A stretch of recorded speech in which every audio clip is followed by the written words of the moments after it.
Hello! Good morning! And for today's video mga choy, so magtatagalog muna ako sa vlog na to kasi nasa Manila tayo.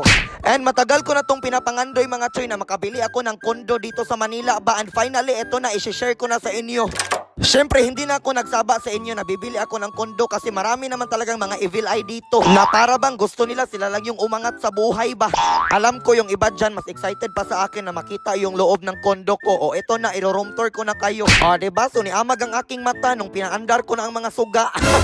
Sino ba namang hindi mabubudlat yung mata sa sobrang ganda naman ng kondo na nabili ko dito. O ayan, may refrigerator pa tayo, double door yan. So kasama na yan siya sa pagbili ko kasi fully furnished na to. And may pa-dining table na ako dito, oh. Maliit lang yan. Kung hindi ka magkasya sa dining ko, dyan ka umupo sa sofa ko, diba? Sobrang laki. And pag tiningnan mo sa labas, ito yung makikita mo. City view. Alangan naman mga basakan, mga kasagingan imong makita. Nasa city na tayo, wala na tayo sa probinsya. And social, may pa-guest room ako. Di mo kaya, diba? So, una magudbayot ang mga manglaag sa amin. Doon lang sa salog namin patulogin. Ngayon, nakaahon-ahon tayo konti sa buhay. Mas social-social na may pa-guest room na tayo. And syempre, hindi na tayo electric fan. May aircon na tayo. Ito talaga yung pangandoy ko sa aming bahay ba na may hagdanan na paakyat-akyat doon sa second floor. Para pag may bisita na darating, titingnan mo lang dyan at dudungaw ka lang. Na para bang ikaw yung first lady sa Malacanang. At ito naman yung bed ko. So queen size talaga yung pinili ko. Kay kung single bed, inigkayat yun, mahulog gayot. Tapos pag gabi na dito yun, tingnan mo ang view.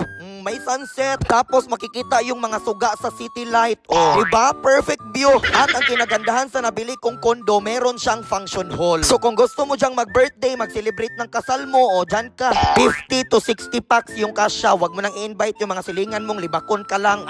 At ito pa, pwede kang mag-avail sa gym nila. Libre lang yun kung pareha ka sa akin na bumili ng kondo dito. Parang dito na magbago yung buhay ko. Murag mo ok na kong notch ani og inaswat yot. Kaya sinasabi ko sa inyo na hindi talaga ako nagsisisi na dito ako bumili ng kondo kasi tingnan nyo naman yung pool. Pag umakyat ka dito sa taas, ganyan kaganda ang view mo. Na para bang may kaugalingon kang resort pag dito ka bumili ng kondo. Tapos pag naliligo ka dyan, makikita mo lahat ng mga building. Kaya in-invite ko na yung family ko para ipakita sa kanila yung nabili kong kondo. Diba? So nabudlat din yung kanilang mata nung nalaman nila na hindi pala sa akin yung kondo. Social na social pa naman yung damit ng mama at papa ko. Akala nila sobrang dato na ng kanilang anak. Kaya para mawala yung kanilang kalagot sa akin, so pinaligo ko na lang sila ng pool, oy. At kung gusto mo ring ma-experience ang buhay mayaman kahit isang gabi, mag-book ka na dito. Madami pa naman silang mga available rooms dito na pwede mong pagpipilian. Pwede ka ditong mag-rent overnight o kung gusto mo talagang bilhin, bilhin mo. Kung garbosa ka talaga, pareha sa akin. I-flash ko na lang dyan yung location, basahin nyo na lang. Madami din yan silang mga pa-promo at pa-discount kaya mag-inquire na kayo.